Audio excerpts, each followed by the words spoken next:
Selamat pagi, Shalom. Selamat berjumpa kembali dalam kesempatan ibadah hari ini. Sukacita dan kegembiraan memenuhi hati kita. Baik, mari kita siapkan hati kita untuk segera memulaikan ibadah pada pagi hari ini. Dan sebelum kita memulai, saya ajak kita sekalian untuk masing-masing bersaat teduh.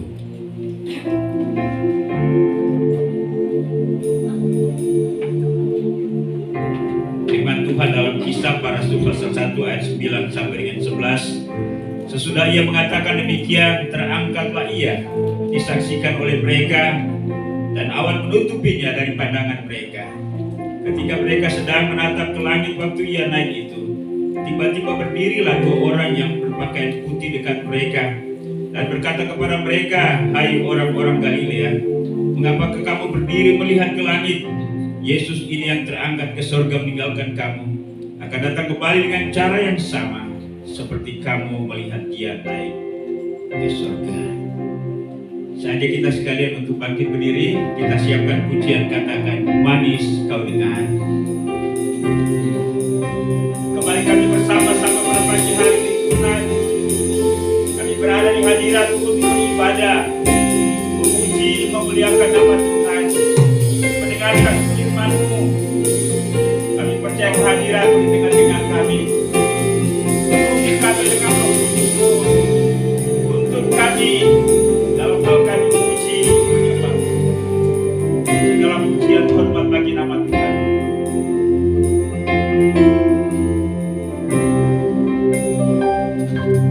Ya Tuhanku, aku hendak bernyanyi bagimu selama ku hidup. Ya Allahku, ya Allahku, aku hendak bermazmur bagimu selagi aku ada.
Penuh dengan penghayatan, pengalaman, pemahaman, pengertian akan kasih Tuhan. Karena kalau kita ada sampai dengan hari ini, semuanya karena anugerah dan kasih setianya.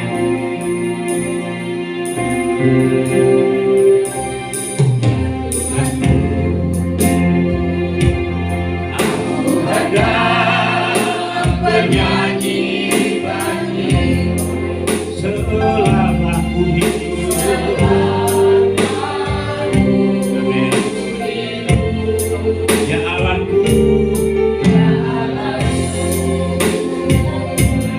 Aku hendak bermazmur bagi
izinkan kami merenungkan semakin dalam akan kasih setiamu dalam hidup kami hari lepas hari. Biarlah kami menemukan dalam hidup kami bahwa sungguh ajaran luar biasa dalam hidup kami.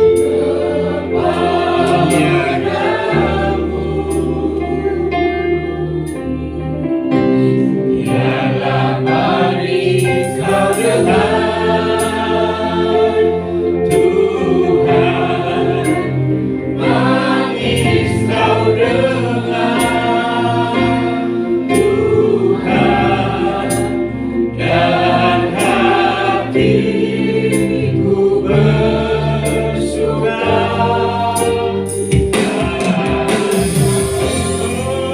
Inilah yang ku bersuka.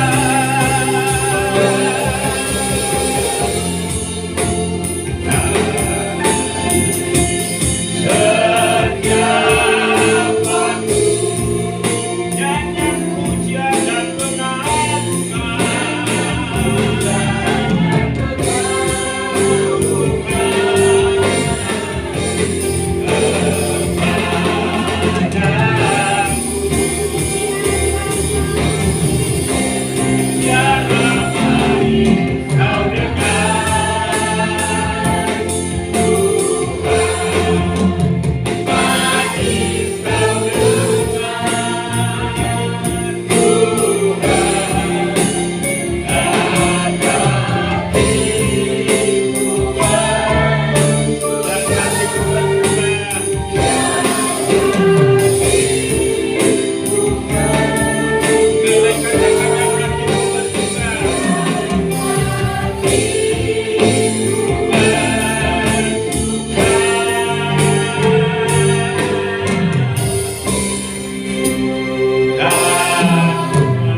sangat ku cinta, kasih-Mu padaku semakin nyata ku rasakan. Kaulah Bapa-Ku yang baik.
ucapan syukur kami pada pagi hari ini.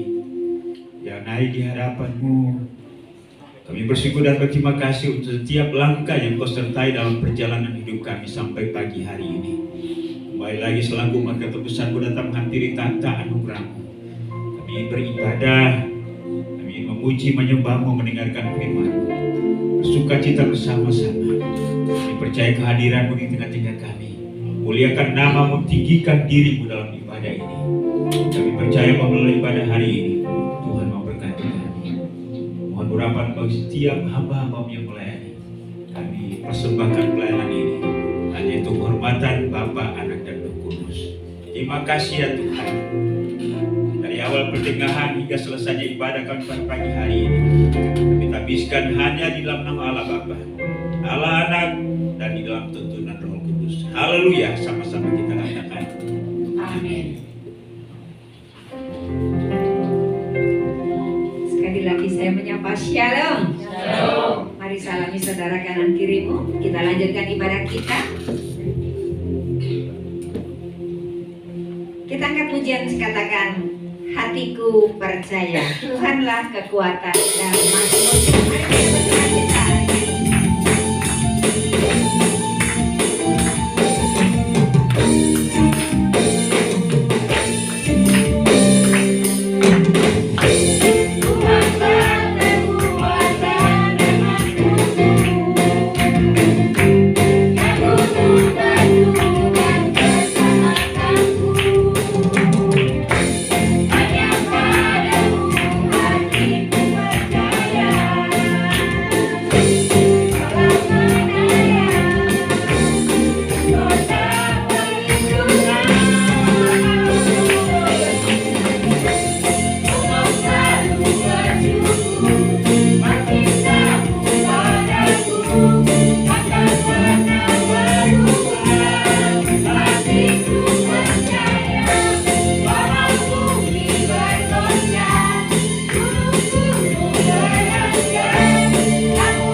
Kemuliaannya, dengarkanlah suara nafiri memanggil semua umatnya.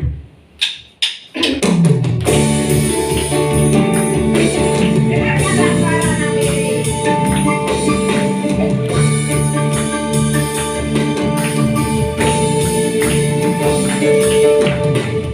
Dengarkanlah suara nafiri memanggil semua umatnya.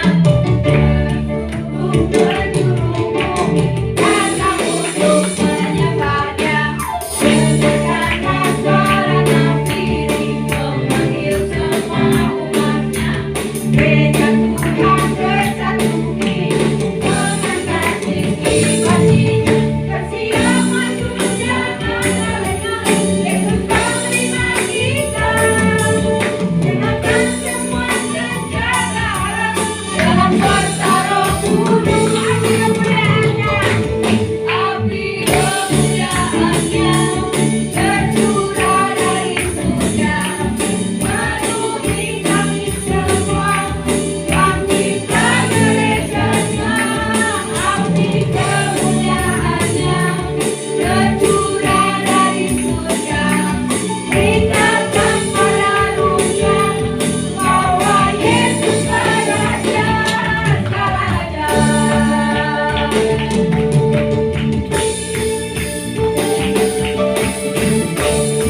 siapkan hati kita. Kita akan satu pujian, katakan Kau sangat ku cinta.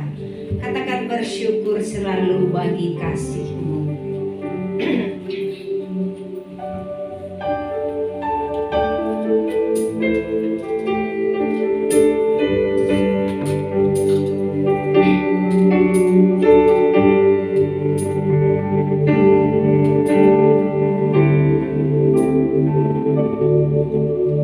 Bersyukur selalu bagi kasih-Mu di dalam hidup.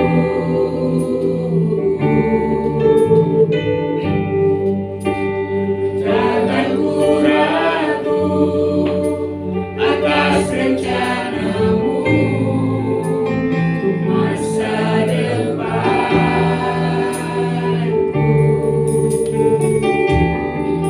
Sebagai Bapa yang baik,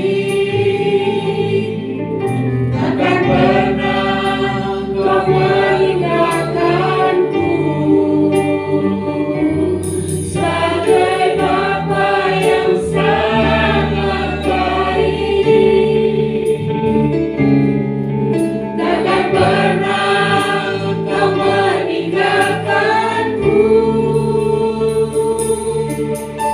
Bukan menari dan bersuka karena-Mu, oh Yesusku, dan bukan minum air-Mu bagai rusa rindu.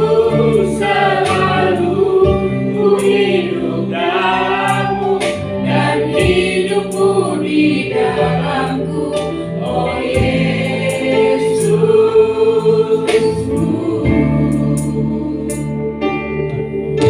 Kau sangat ku cinta. Silakan pujian kembali, saya undang jemaat Tuhan bagi berdiri.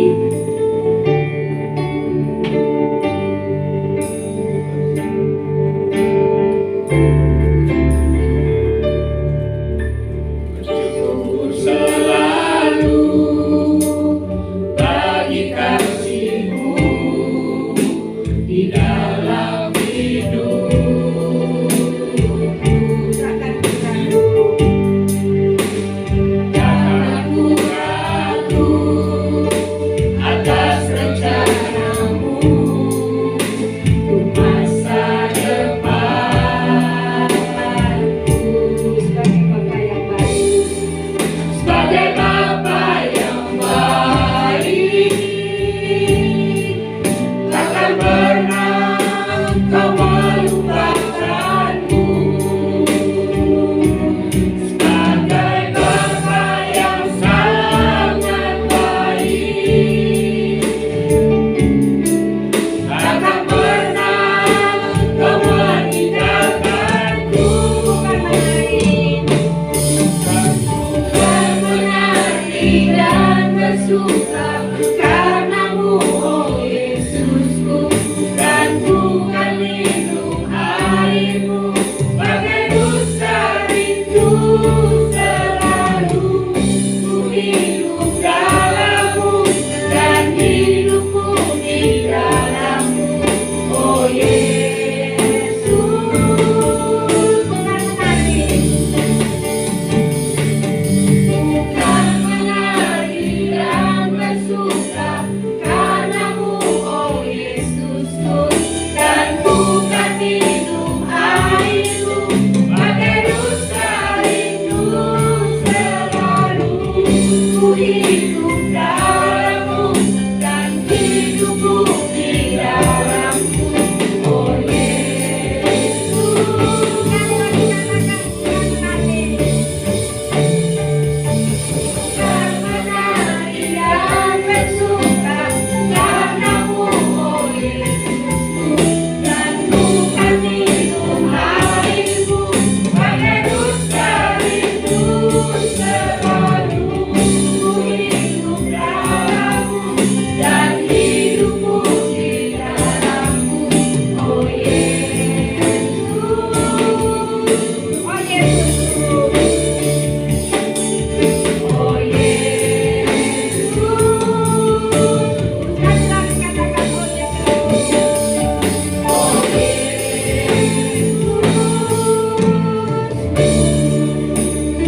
membutuhkan dahaga kami, kami membutuhkan uluran tangan-Mu untuk meneguhkan kami, kami membutuhkan semangat dan sukacita dari Tuhan, agar kami mampu menjalani kehidupan kami yang penuh dengan tantangan dan pergumulan.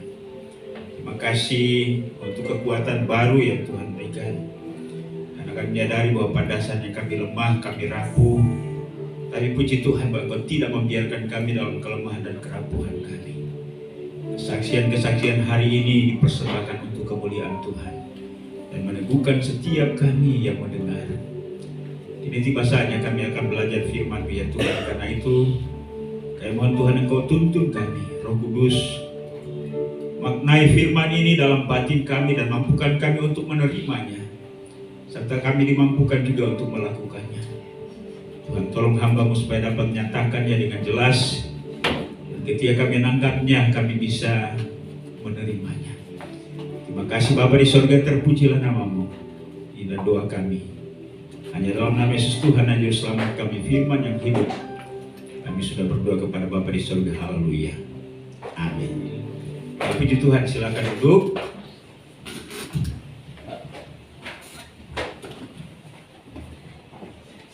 Ya, kita bersyukur untuk penyertaan Tuhan dalam setiap langkah hidup kita.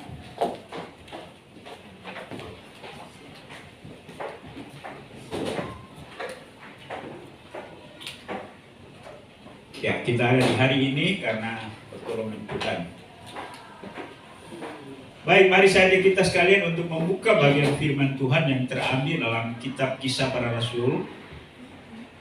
Kisah Rasul pasal 1 ayat 12 sampai dengan ayat yang ke-14.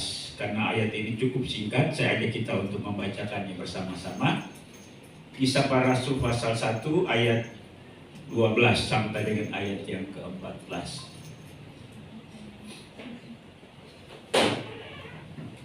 Baik, mari kita baca bersama-sama. Demikianlah bunyi firman Tuhan. 1, 2, 3. Maka kembalilah rasul-rasul itu ke Yerusalem dari bukit yang disebut Bukit Zaitun, yang hanya seperjalanan Sabat jamnya dari Yerusalem. Setelah mereka tiba di kota, naiklah mereka ke rumah atas tempat mereka menumpang. Mereka itu ialah Petrus dan Yohanes, Yakobus dan Andreas, Filipus dan Thomas, Bartolomeus dan Matius, Yakobus bin Alfeus, dan Simon orang Selot, dan Yudas bin Yakobus. Ayat 14. Mereka semua bertekun dengan sehati dan dalam doa bersama-sama dengan beberapa perempuan serta Maria, ibu Yesus, dan dengan saudara-saudara Yesus. Demikian jauh pembacaan kita. Terpujilah nama Tuhan. Nah, jemaat yang kekasih dalam Yesus Kristus, beberapa bulan, minggu terakhir ini kita memperingati secara momentum yang dekat ya, mulai dari kematian, kemudian kebangkitan, kenaikan Yesus ke surga, dan sementara kita menanti peringatan hari pencurahan Roh Kudus. Saya sudah mencoba untuk mengajak kita sekalian untuk mengungkap berbagai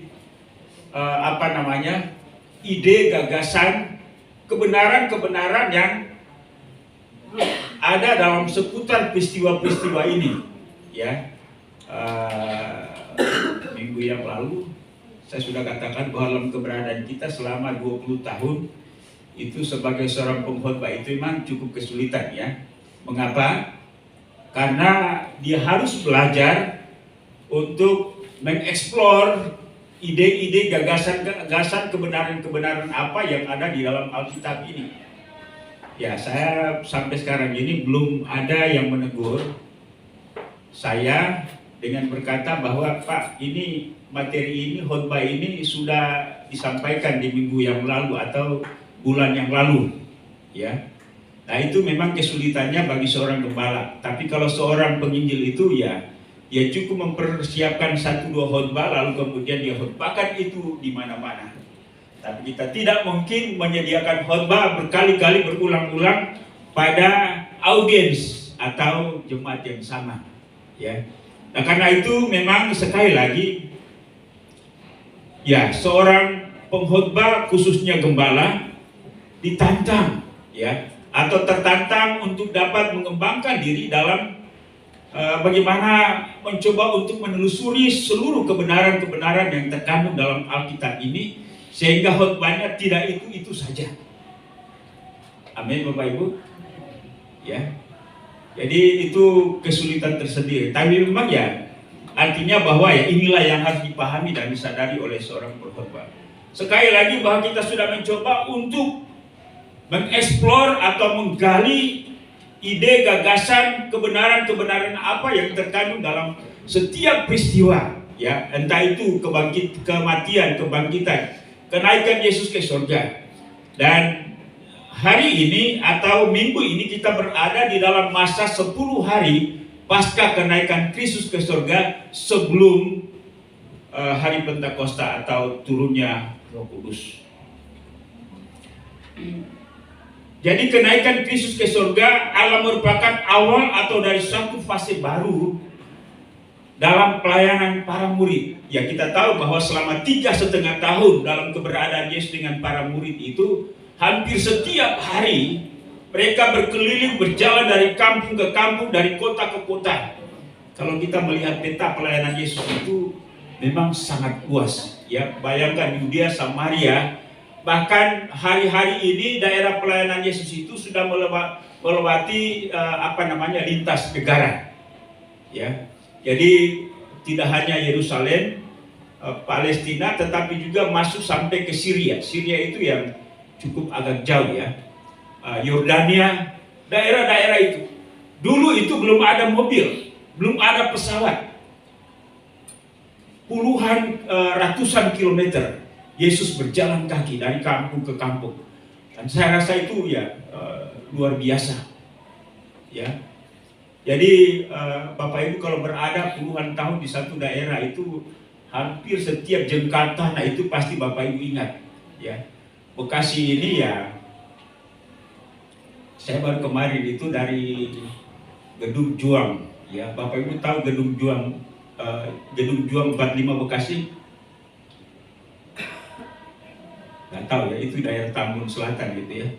Jadi saya kembali ke rumah itu lewat belakang, ya putar. Saya rasa cukup membingungkan juga ya. Saya bayangkan pelayanan Yesus jalan kaki itu ya luar biasa dengan sukacita.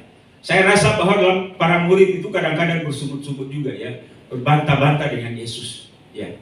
Sekarang situasinya sudah berbeda. Ketika Yesus bangkit dari antara orang mati dalam masa 40 hari itu, ya, ia berjumpa sesekali, tidak lagi setiap hari, dan perjumpaan itu adalah istimewa dengan dia. Sekarang setelah kenaikannya ke surga, itu seolah-olah blank para murid ya. Biasanya melihat Yesus melakukan mujizat, Yesus berkhotbah, Yesus mengajar dengan luar biasa. Sekarang tidak lagi. Ya. Saya rasa kalau satu saat saya tidak ada di sini, tidak tahu 10 hari Bapak Ibu punya biasa-biasa saja, Pak Melki ada atau tidak ada sama saja. Tapi bagi saya, kalau kita sudah terbiasa bersama-sama, ketika kita pisah, ketika kita menghilang, pasti ada sesuatu yang ada dalam kesan, ingatan, perasaan kita. Dan saya rasa itu pun juga yang terjadi dengan para murid ketika Yesus naik ke surga. Ya paling tidak ialah bahwa karena selama ini mereka sudah terbiasa dikoordinir, dipimpin, dituntun oleh Yesus. Kemana mereka akan pergi, Yesus katakan ayo kita ke sana. Sekarang tidak ada lagi yang mengkomandoi itu. Ya, tentunya ialah bahwa rasanya beda. Itulah sebabnya saya katakan bahwa ini merupakan awal dari satu fase baru dalam pelayanan para murid. Ya, kita akan belajar bagian firman Tuhan yang kita baca tadi, yaitu sikap para murid pasca atau setelah kenaikan Yesus ke surga. Sikap para murid pasca atau setelah kenaikan Yesus ke surga. Bagaimana mereka? Apa yang mereka lakukan? Mari kita melihat bagian yang pertama dalam ayat yang ke-12 dari Kisah Para Rasul pasal 1 ini. Firman Tuhan berkata, maka kembalilah rasul-rasul itu ke Yerusalem dari bukit yang disebut Bukit Zaitun. Ingat, Bukit Zaitun ya, bukan Galilea. Galilea itu cukup jauh ya, sekitar 120 sampai 100 km, 50 km. Tapi kalau Bukit Zaitun itu kemarin itu saya katakan bahwa antara Yerusalem dengan Bukit Zaitun itu hanya diantarai oleh satu lembah, namanya lembah Zidron ya. Dan itu jaraknya itu hanya seperjalanan Sabat. Seperjalanan Sabat itu antara 900 meter ya, sekian ya. Jadi memang ya tidak terlalu jauh. Kalau hari Sabat orang Israel itu nggak boleh jalan jauh-jauh ya. Tidak boleh juga masak, tidak boleh ada kegiatan apapun. Itulah sebabnya kalau Bapak Ibu berkunjung ke Yerusalem dan kena hari Sabat, orang-orang Israel yang betul-betul tekun dengan Yudaisme, ya tidak akan lihat mereka di jalan. Jalan itu sepi. Mungkin itu kayak kalau di Bali itu apa? Hari Raya Nyepi. Ya, seperti itu.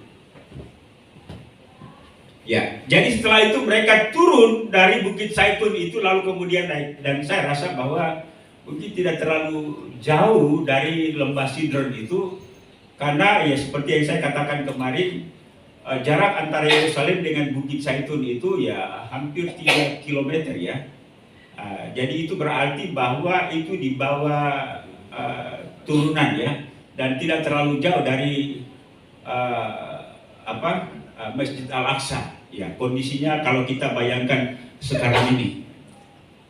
Maka kembalilah rasul-rasul itu ke Yerusalem dari bukit yang disebut Zaitun, yang hanya seperjalanan Sabat jauhnya dari Yerusalem. Nah, apa yang kita pahami daripada tindakan atau para murid Yesus ini ketika setelah Yesus naik ke surga, mereka kembali ke Yerusalem. Yang pertama ialah bahwa sikap mereka menjelaskan tentang ketaatan para murid terhadap pesan yang disampaikan oleh Yesus. Karena sebelum Yesus naik ke surga, dalam ayat 4 Kisah Para Rasul pasal 1 ini, Yesus firman Tuhan berkata, pada suatu hari ketika makan bersama-sama dengan mereka, Ia atau Yesus melarang mereka meninggalkan Yerusalem dan menyuruh mereka tinggal di situ menantikan janji Bapa, yaitu pencurahan Roh Kudus. Ya, mereka mulai fokus. Nah, Bapak Ibu dan Saudara, saya melihat adanya suatu progres atau pertumbuhan atau peningkatan sikap dari para murid ini, di mana mereka mulai berdisiplin di dalam kehidupan mereka. Ya, baik menjelaskan tentang pertumbuhan atau kualitas iman mereka, tetapi juga aktivitas pelayanan mereka. Sikap mereka sudah lebih baik lagi. Ya, apalagi ya Petrus itu, saya katakan Petrus itu ya tulus, tetapi ceplas-ceplos tapi sembarangan ya, sembarangan. Sekarang tidak lagi seperti itu. Ya, mereka mulai fokus, mereka mulai memperhatikan, mereka mulai mencoba untuk serius dengan apa yang dikatakan oleh Yesus. Karena itu ketika setelah Yesus naik ke surga, mereka tidak kalau plomo itu apa? Bengong ya, bingung. Ya, saya rasa bahwa sebagai manusia dalam keadaan seperti itu ya mereka juga bingung.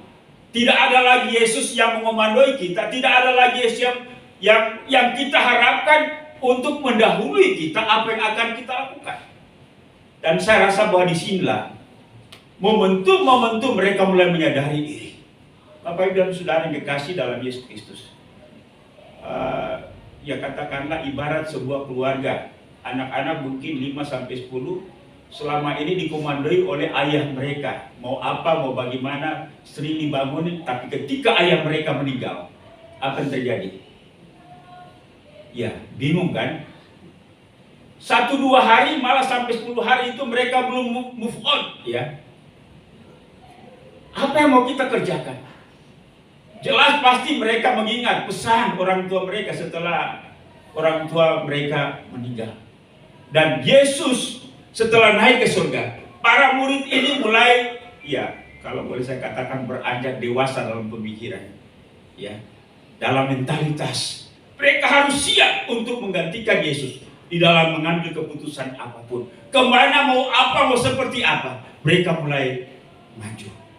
Bapak Ibu dan saya rasa bahwa inilah seharusnya sikap Setiap orang Kristen punya prinsip, ya, untuk hal-hal yang benar, untuk hal-hal yang baik. Tidak lagi ditarik-tarik, tidak lagi didorong-dorong, tidak lagi dipaksa-paksa untuk melakukan kebenaran apapun. Setelah diketahui bahwa itu kebenaran, lakukan dengan tulus ikhlas, lakukan dengan kesungguhan, lakukan dengan tanggung jawab. Bukankah masa orang Kristen 20 tahun, 30 tahun untuk melakukan hal yang baik mesti dikasih ingat, didorong-dorong, ya. Lebih lagi didorong, dikasih tahu, tersinggung. Para murid harus mengambil keputusan sendiri. Dan itulah sebabnya mereka mengingat Yesus dan mereka mulai membangun sebuah komitmen baru untuk melakukan itu. Ya. Jadi hal yang pertama sikap mereka ialah adanya sebuah progres. Artinya ialah bahwa mereka sungguh-sungguh mentaati, ya. Seharusnya ya para murid itu kan dari berbagai latar belakang profesi, ya. Ada nelayan, ada pernah bekerja sebagai pegawai pajak. Mungkin mulai berpikir, saya kembali jadi nelayan. Kan Petrus di masa setelah Yesus tidak lagi bersama-sama dengan mereka setiap hari itu kan, Petrus pernah berkata, saya mau ke laut, saya mau cari ikan. Dan sepanjang malam ketika cari ikan itu dapat enggak? Tidak dapat, sampai Yesus pada akhirnya muncul di tengah-tengah mereka. Dan dia katakan kepada Petrus, buanglah jalamu. Petrus ya manut saja, padahal dia sudah sepanjang malam dia sudah keliling di situ. Sebagai manusia yang punya logika, seharusnya gimana sih? Saya kan sudah buang di situ semalam, tidak ada ikan di situ. Ya, saya di zaman umur SMP itu pesisir pantai di mana kami tinggal itu saya hafal itu. Di mana ada terumbu karang itu mungkin sekitar 7 sampai 8 km itu. Ya, di pesisir laut itu. Karena selain saya buang jaring, juga nyelam, ya, nyelam payaman orang laut, ya, masih tahu itu di mana ada ikan yang banyak berkumpul di situ, ya. Petrus pasti tahu itu. Tetapi malam itu dia gagal sampai pada akhirnya Yesus datang. Buanglah jalamu di situ. Dan apa yang terjadi? Tangkapan ikan luar biasa sampai perahu itu mau tenggelam. Ya, seharusnya Petrus mulai berpikir seperti itu, tetapi tidak. Adanya satu peningkatan baru dalam komitmen mereka melayani. Mereka pada akhirnya kembali, ya, dan mereka mentaati apa yang dikatakan oleh Yesus. Mereka tidak lagi plomo-plomo. Ya. Ya. Mereka punya komitmen, mereka punya pendirian. Saya mau mentaati Yesus, saya mau melakukan apa yang Yesus lakukan. Yang Yesus suruh kepada mereka ialah jangan tinggalkan Yerusalem sampai pada akhirnya Roh Kudus itu dicurahkan. Kemudian yang kedua, setelah mereka tiba di kota, naiklah mereka ke ruang atas, tempat mereka menumpang. Mereka itu ialah Petrus dan Yohanes, Yakobus dan Andreas, Filipus dan Thomas. Semua disebutkan oleh penulis Dr. Lukas di sini, ya. Penulis Kisah Para Rasul itu kan Dr. Lukas, ya. Bartolomeus dan Matius, Yakobus bin Alfeus, dan Simon orang Selot, dan Yudas bin Yakobus. Bukan Yudas Iskariot. Kalau Yudas Iskariot itu is dead, dia sudah meninggal, ya, karena gantung diri setelah menjual Yesus. Kemudian beberapa orang perempuan serta Maria ibu Yesus dan dengan saudara-saudara Yesus. Saudara Yesus, siapa saudara Yesus di situ?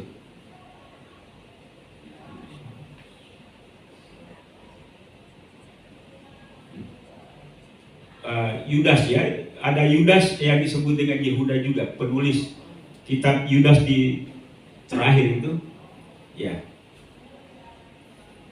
Jadi mereka bersama-sama berkumpul. Apa yang kita pahami dan mengerti tentang sikap dan tindakan para rasul itu, yaitu mereka membangun soliditas, kebersamaan yang kuat, ya.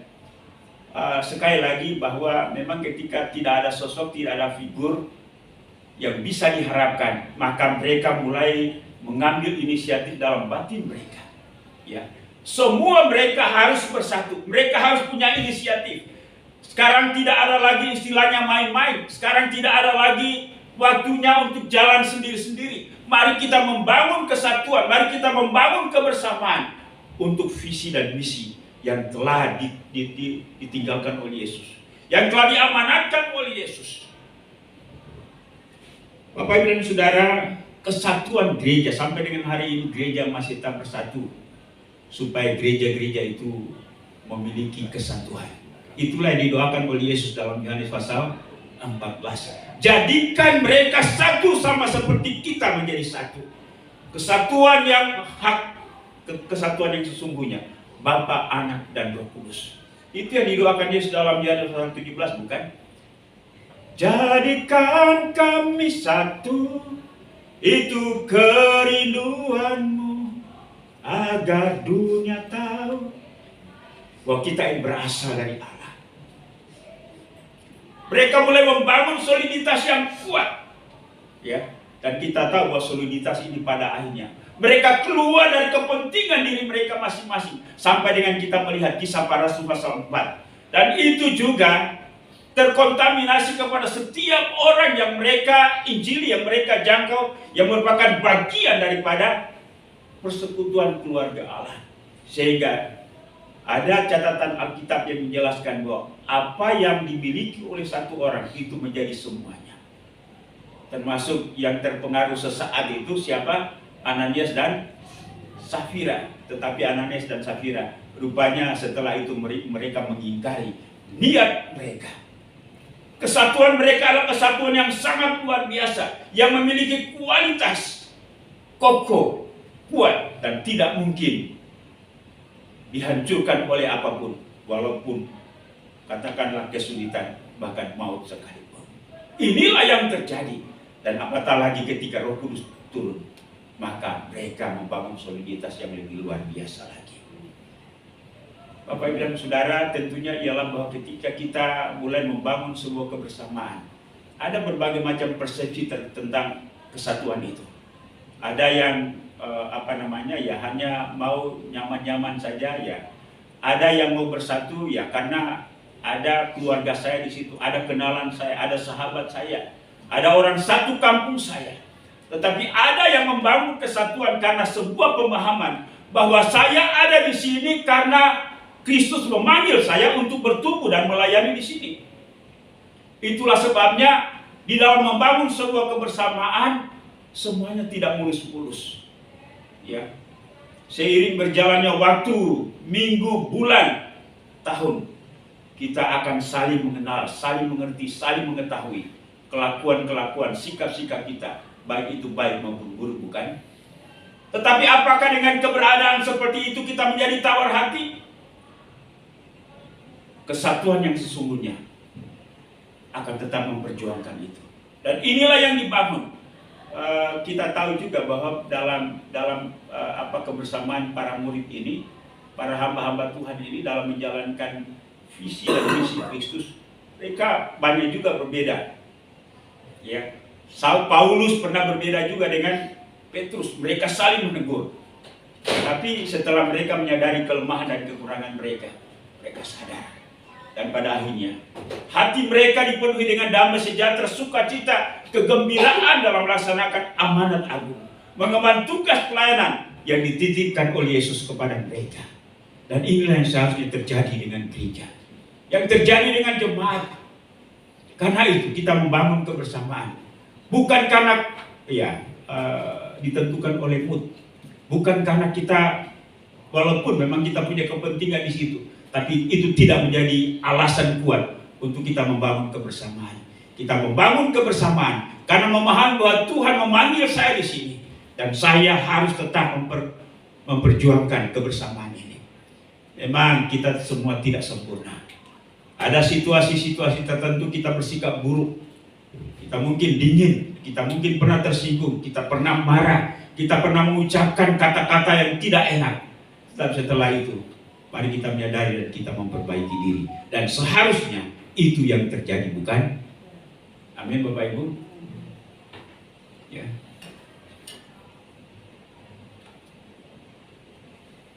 Berapa banyak orang Kristen yang hari-hari ini kayak padi, ya, padi itu di mana angin bertiup, di sanalah pucuknya itu mengarah, bukan? Ya. Kalau anginnya dari barat menghembus ke timur, maka ke sana. Tetapi semakin berisi, saya rasa ketika semakin dia tumbuh, angin tidak gampang untuk mengubahkan di mana posisinya. Amin, Bapak Ibu. Dan inilah yang dialami oleh para murid ini, ya. Jadi mereka semakin berkualitas, iman mereka, disiplin hidup rohani mereka, kesadaran mereka untuk melakukan apa yang mereka harus lakukan. Saya rasa semakin dewasa, maka semakin kuat. Semakin dewasa, maka semakin menghasilkan sesuatu bagi kebersamaan itu. Tapi kalau tidak dewasa, walaupun bertahun-tahun, ya dia hanya ingin mengharapkan sesuatu. Ya, dia ingin disenangkan, dia ingin dihormati, dia ingin dihargai. Tetapi ketika dia tidak memperoleh apa yang diharapkan, ya pasti dia tidak akan bertahan. Kita semua sekali lagi tidak sempurna, tetapi mari kita berusaha untuk terus mengalami satu peningkatan dalam iman rohani kita. Amin, Bapak Ibu. Ya. Dan inilah masa-masa sekali lagi sebagai fase baru dalam perjalanan pelayanan para murid. Tetapi mereka terus membangun kebersamaan. Setelah mereka tekun dalam kebersamaan, ketaatan mereka, maka mereka mulai terus membangun soliditas. Dan bagi saya ini Allah menjelaskan tentang kualitas. Ya, setelah Yesus tidak ada lagi dengan mereka. Ketika mereka berkumpul, kita lihat bahwa rupanya pertemuan ruangan atas di mana mereka melakukan kegiatan itu, mereka ada istilah di situ, mereka menumpang, bukan milik mereka rupanya. Saya tidak tahu kontrak atau dikasih pinjam sama yang punya, ya. Pak Yaman, kantor Yesus dengan murid-muridnya dalam pelayanan gimana, ya?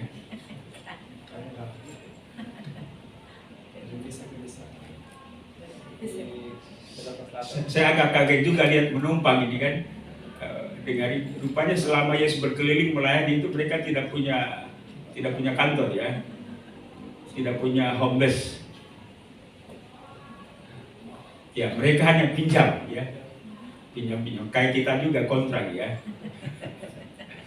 ya, mereka pinjam.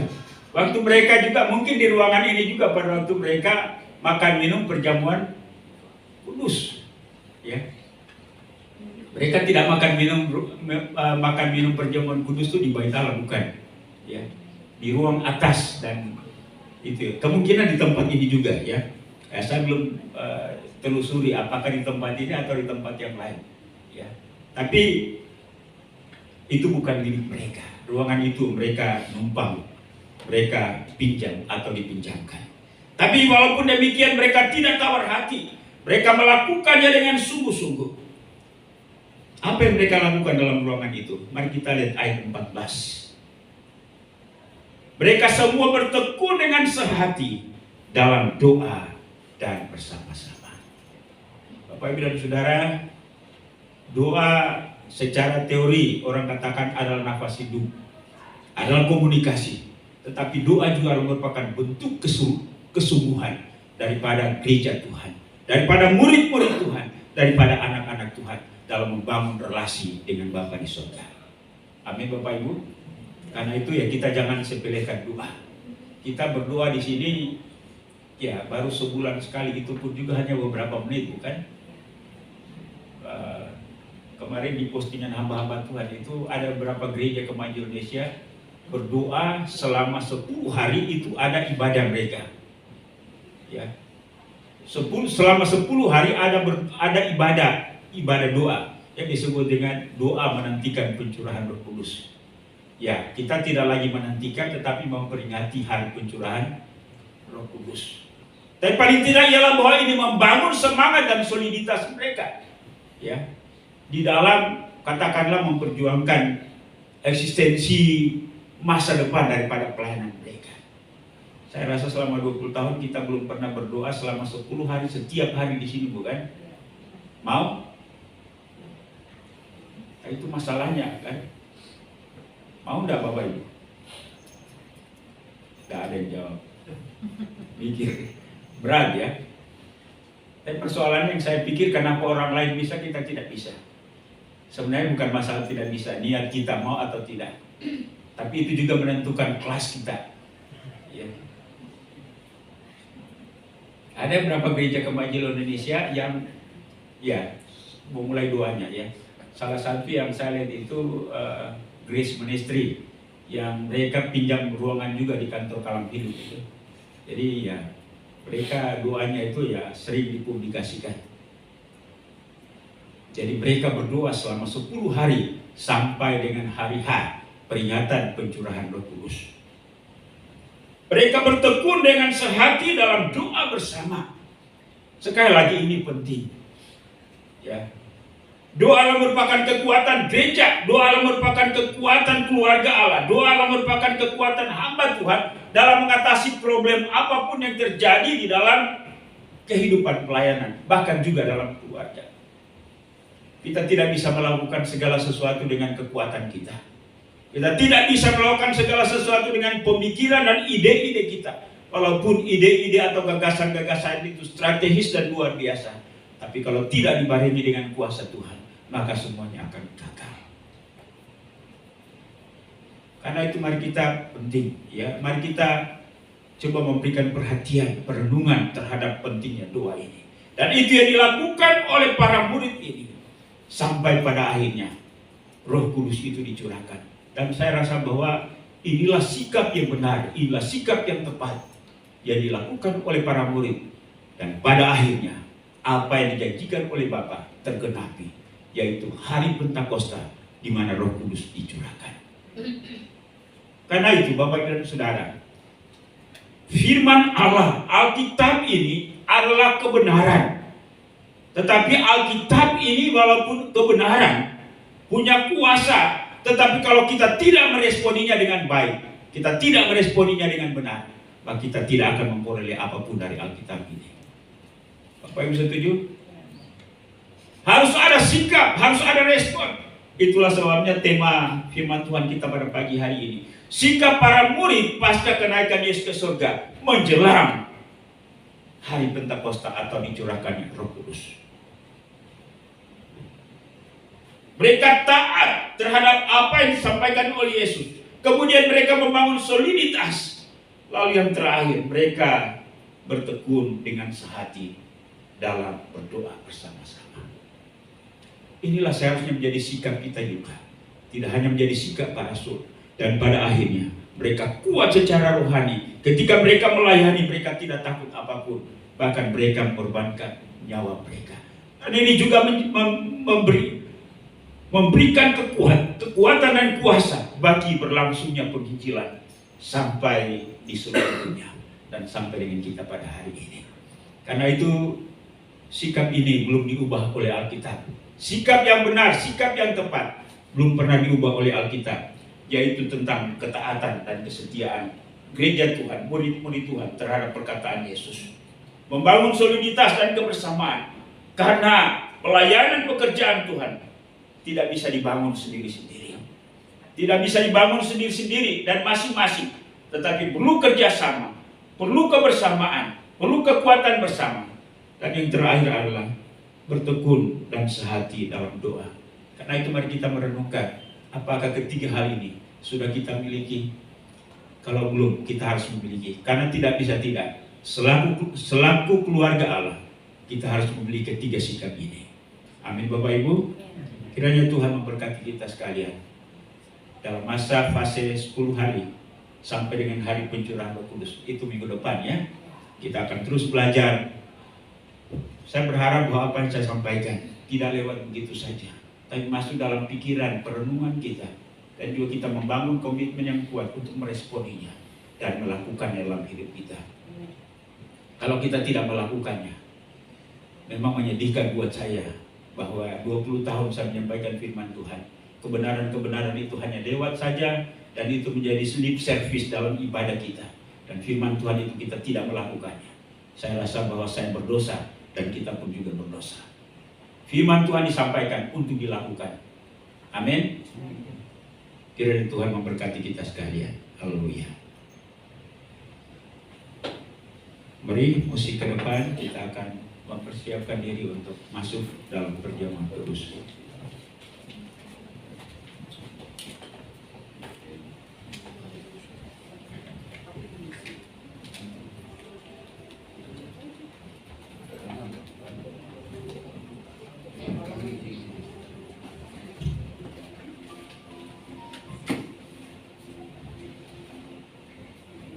Baik, kita mengangkat pujian, katakan ya Tuhanku.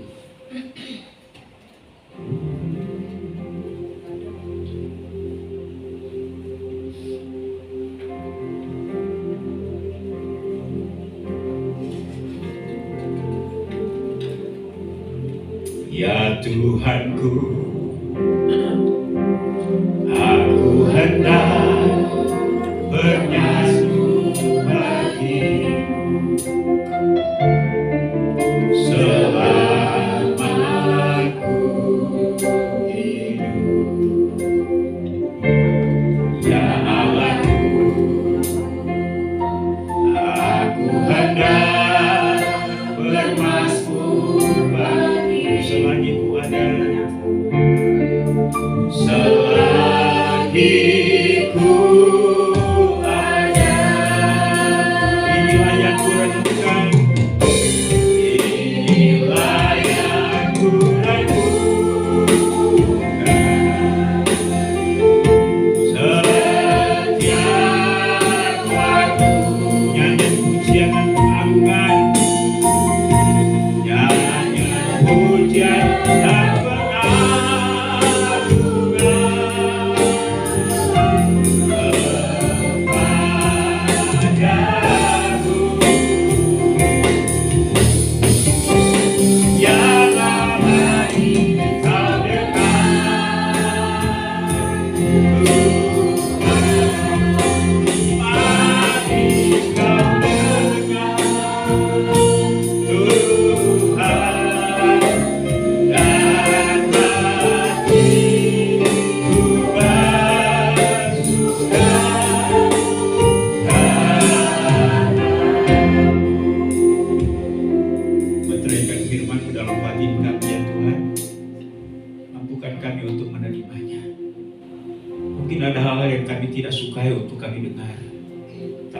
kebenaran, kami ingin memaksakan diri untuk mentaatinya Tuhan. Ada banyak kebenaran yang selama ini kami dengar, kami tahu, tapi kami tidak melakukannya. Ampuni kami Tuhan. Dan biarlah firman-Mu itu kami lakukan dengan setia dalam hidup kami. Hari ini kami akan memperingati akan peristiwa di mana Kristus mati bagi kami melalui perjamuan kudus. Karena itu Tuhan tolong kami supaya perjamuan kudus pada hari ini memberi manfaat bagi pertumbuhan iman rohani kami, sehingga kami semakin kokoh kuat di dalam Tuhan. Terima kasih Tuhan. Saya undang BPJ bersama saya untuk melayani jemaat dalam perjamuan kudus ini. Kita siapkan pujian, katakan bukan dengan barang fana, ku telah mati.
penjelasan firman Tuhan.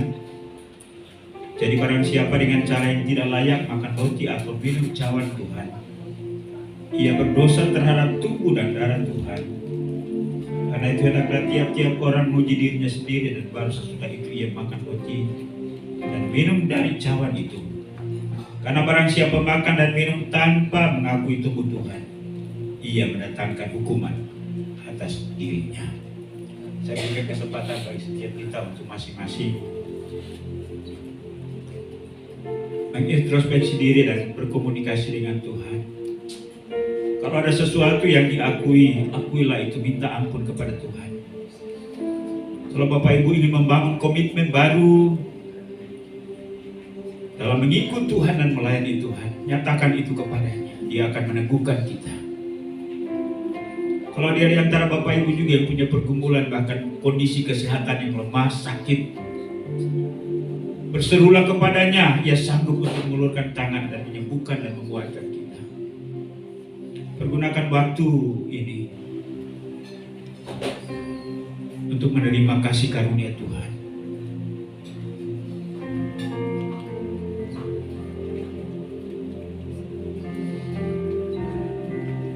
Ya Tuhan, inilah kami telanjang di hadapan-Mu. Kami tidak dapat menutup aib apapun, walau hanya setitik noda dosa.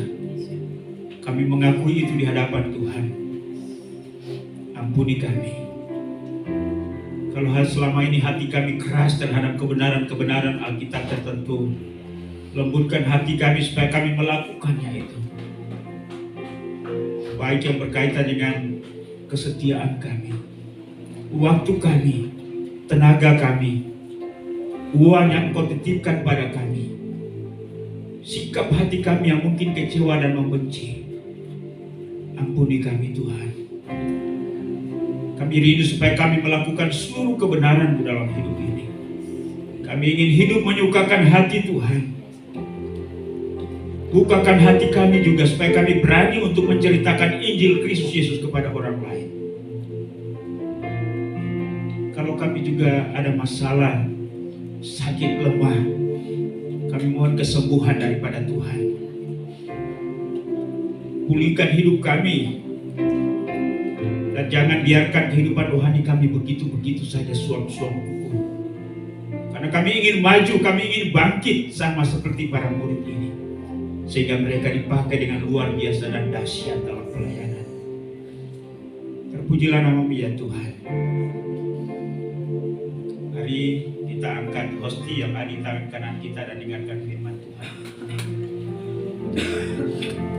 Sebab apa yang telah Kuteruskan kepadamu telah Aku terima dari Tuhan, yaitu bahwa Tuhan Yesus pada malam waktu Ia diserahkan mengambil roti, dan sesudah itu Ia mengucap syukur atasnya.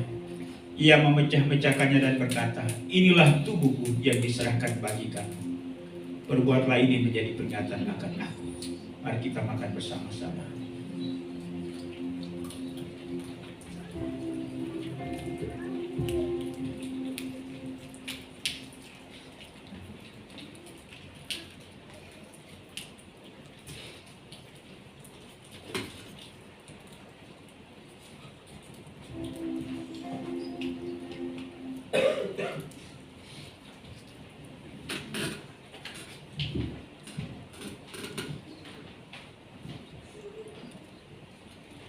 Mari kita angkat cawan yang ada di tangan kanan kita.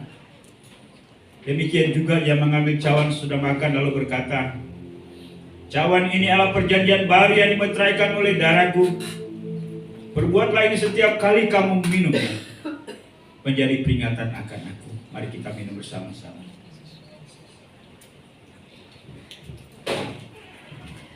Sebab setiap kali kamu makan roti ini dan minum cawan ini, kamu memberitakan kematian Tuhan sampai Ia datang. Kita angkat pujian, katakan haleluya, haleluya.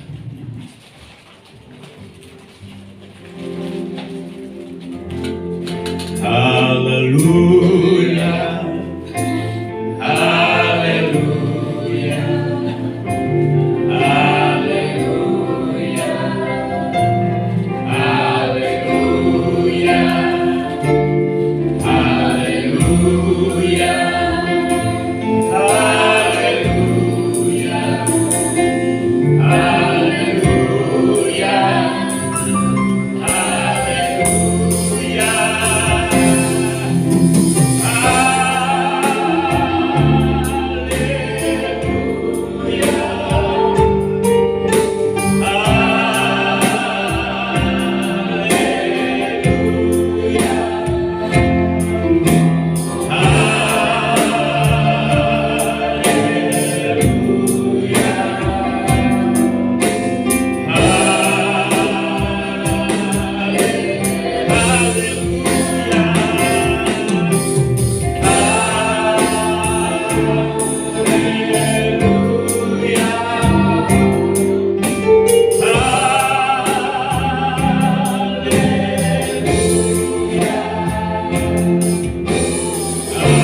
yang besar, agung dan mulia.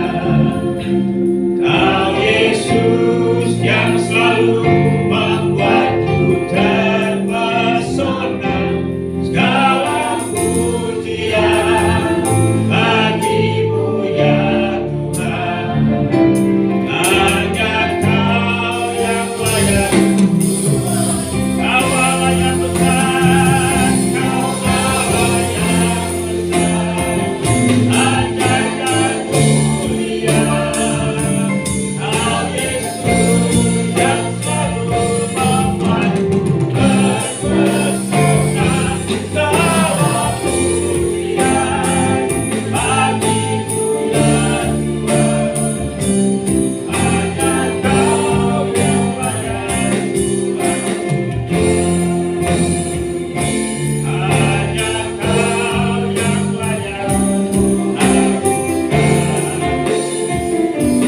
Hanya Kau yang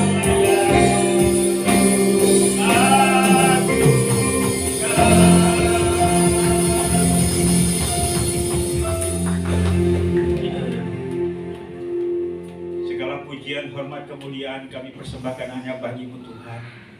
Terima kasih pada kesempatan ini kembali kami memperingati penderitaan dan kematian Kristus di atas kayu salib melalui perjamuan kudus hari ini. Kiranya momentum ini dapat menjadi momentum baru bagi kami untuk terus maju bertumbuh di dalam Tuhan, ketaatan dan kesetiaan terhadap Engkau, juga semangat bagi kami dalam menjalani kehidupan ini, kekuatan bagi kami dalam menghadapi setiap pergumulan kami, bahkan memberikan dorongan yang kuat bagi kami dalam pelaksanaan amanat agung Kristus Yesus. Terima kasih, berkati seluruh jemaat-Mu, dan biarlah melalui perjamuan kudus hari ini kami dipulihkan, kami diberkati. Dalam nama Tuhan Yesus kami berdoa dan mengucap syukur, haleluya, amin. mari kita berdiri dan bersama-sama dengan seluruh orang kudus di muka bumi, dan dari segala abad kita akan menyatakan pengakuan iman kita, yaitu pengakuan iman Rasul. Mari kita nyatakan bersama-sama, 1, 2, 3. Aku percaya kepada Allah, Bapa yang Maha Kuasa, Khalik langit dan bumi, dan kepada Yesus Kristus, anaknya yang tunggal Tuhan kita, yang dikandung daripada Roh Kudus, lahir dari anak darah Maria, yang menderita di bawah pemerintahan Pontius Pilatus, disalibkan, mati dan dikuburkan, turun ke dalam kerajaan maut, pada hari yang ketiga bangkit pula dari antara orang mati, naik ke surga, duduk di sebelah kanan Allah, Bapa yang Maha Kuasa, dan akan datang dari sana untuk menghakimi orang yang hidup dan yang mati.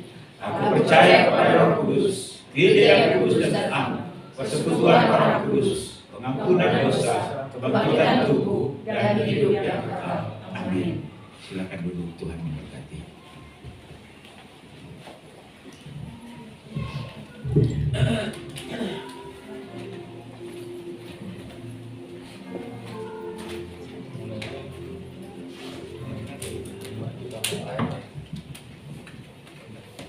Kita akan memberikan persembahan.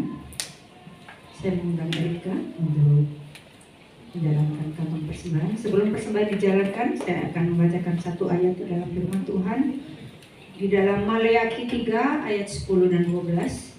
Bawalah seluruh persembahan persepuluhan itu ke dalam rumah perbendaharaan, supaya ada persediaan makanan di rumahku, dan ujilah aku, firman Tuhan semesta alam. Apakah aku tidak membukakan bagimu tingkat-tingkat langit dan mencurahkan berkat kepadamu sampai berkelimpahan?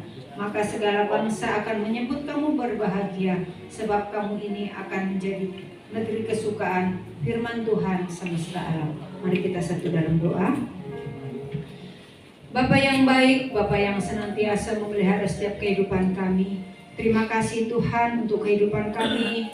Di sepanjang hari lepas hari Engkau memimpin kami. Terima kasih untuk kehidupan yang tidak pernah berkekurangan.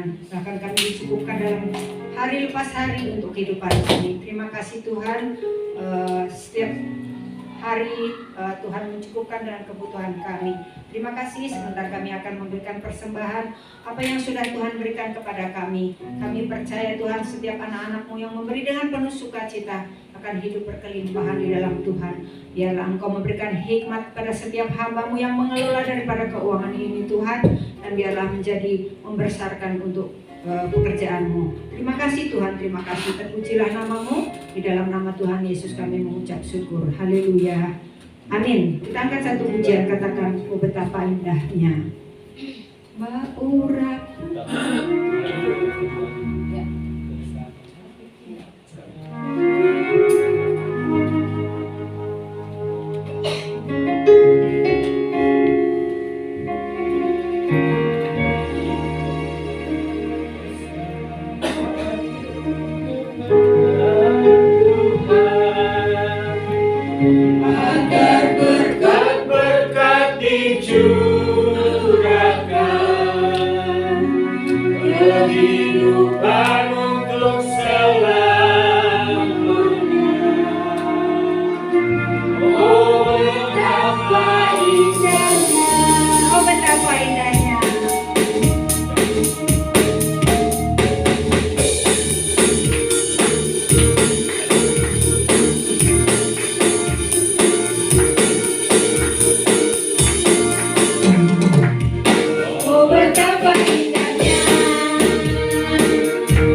melanjutkan ibadah ini. Kita nyanyi nomor 300 dari nyanyian Kemenangan Iman, ayat pertama saja.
Mulai dari pembukaan pertengahan hingga menjelang selesainya, kami sungguh menikmati hadirat Tuhan, kami sungguh menikmati puji-pujian, kami sungguh menikmati firman-Mu bahkan perjamuan kudus. Dan dialah ini akan terus mendorong kami untuk semakin bertumbuh di dalam Tuhan.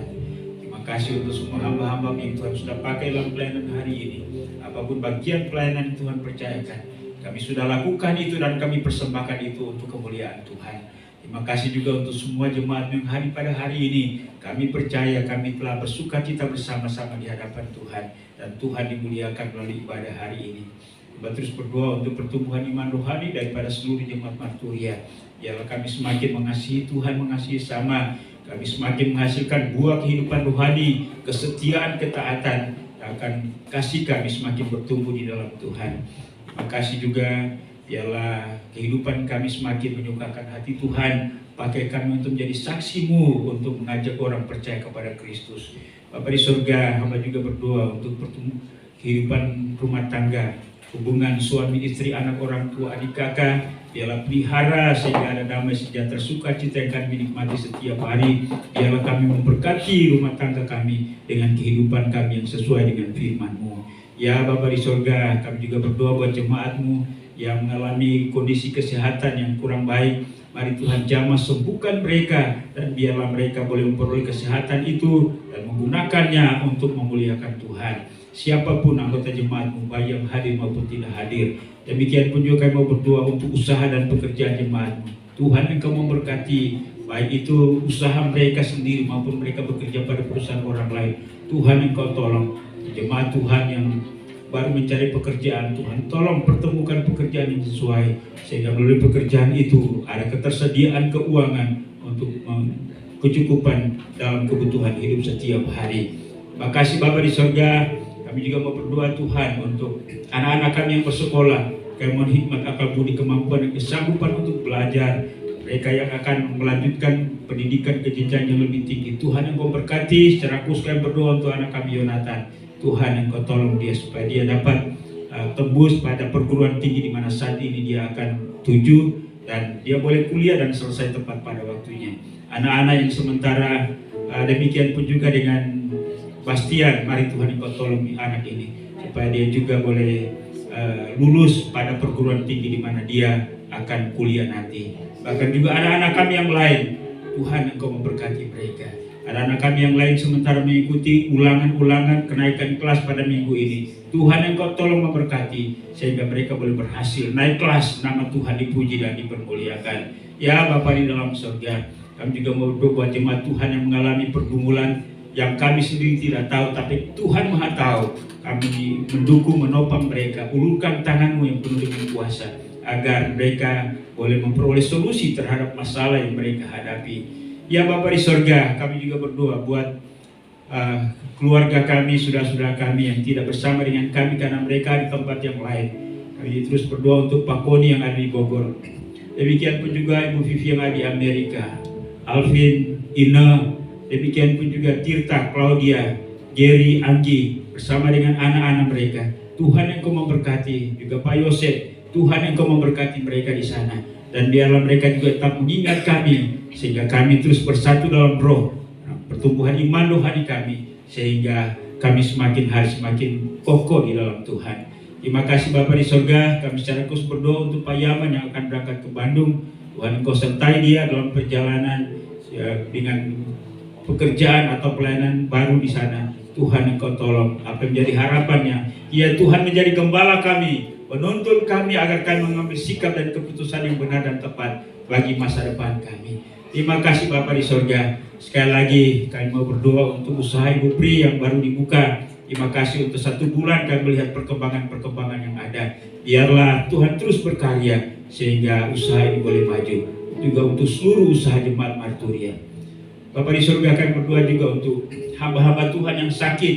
Kami berdoa untuk pendeta Andronikus yang saat ini ada di rumah sakit. Mari Tuhan jamah sembuhkan. Juga beberapa hamba Tuhan yang ada di Kalimantan, yang ada di Sulawesi, Maluku, di Papua. Tuhan, kami mohon lawatan Tuhan, jamahan Tuhan atas mereka, sehingga mereka boleh dipulihkan, sembuh, melayani Tuhan. Nama-Mu dimuliakan. Gereja Kemajuan Indonesia baik pada tingkat pusat, wilayah, daerah sampai pada gereja-gereja lokal, Tuhan Engkau memberkati. Demikian pun juga penginjilan dalam negeri luar negeri, Tuhan Engkau berkati. Kerjasama semua gereja-gereja Tuhan di Indonesia, kerinduan kami supaya bangsa ini dapat dimenangkan bagi Tuhan.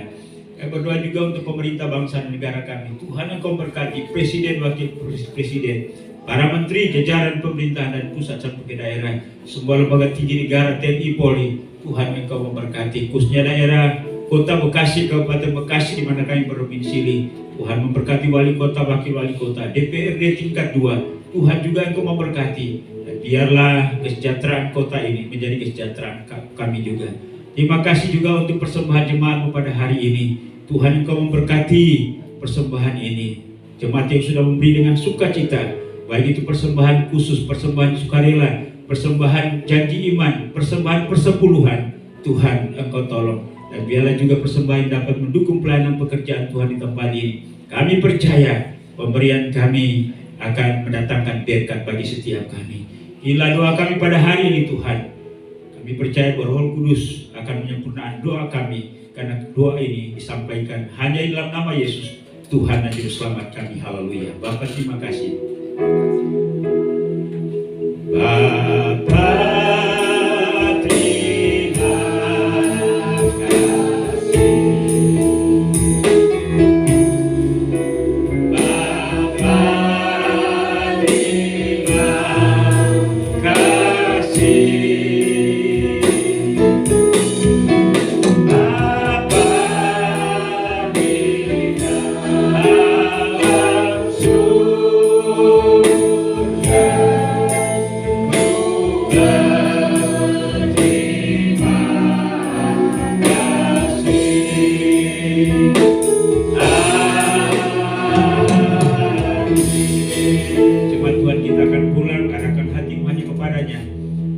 sampaikan kepada kita pada hari ini, terima, renungkan dan lakukanlah itu dalam segenap kehidupanmu. Dan biarlah kasih karunia daripada Allah Bapa, anugerah dan damai sejahtera dalam nama Tuhan Yesus, serta pimpinan, penghiburan, persekutuan Roh Kudus menyertai kita sekalian mulai hari ini bahkan sampai Maranatha. Yesus datang untuk menjemput saleh-salehnya. Haleluya, sama-sama kita katakan amin. Silakan duduk, ibadah kita sudah selesai. Tuhan memberkati. Sampai kita berjumpa kembali pada kegiatan-kegiatan ibadah yang lain di waktu-waktu mendatang. Selamat hari Minggu, Shalom, Tuhan memberkati.